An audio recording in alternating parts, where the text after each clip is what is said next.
বুখারী শরীফের 1142 নম্বর হাদিস। আল্লাহর প্যারা হাবিব সাল্লাল্লাহু আলাইহি ওয়াসাল্লাম বলেন, মানুষ যখন ঘুমায় তখন শয়তান তার ঘাড়ের মধ্যে 3টা গিরা লাগায়।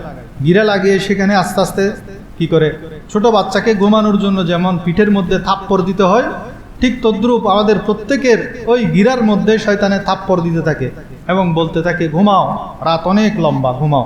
কিন্তু কেউ যখন রাতে উঠে যায়, উঠে সে ঘুম থেকে জাগ্রত হয়ে যায়, তখন তার একটি গিরা খুলে যায়। যখন সে ওযু করে তার আরেকটি গিরা খুলে যায়। যখন সে যায় নামাজ নিয়ে নামাজে দাঁড়িয়ে যায়, তখন তার 3য় গিরাটি খুলে যায়। এর ফলে তার সকালটা হয় কল্যাণকর, ফুরফুরে, আরামের, টেনশন মুক্ত। তার সমস্ত দৈহিক ক্লান্তিসমূহ আল্লাহ তাআলা দূর করে দেন।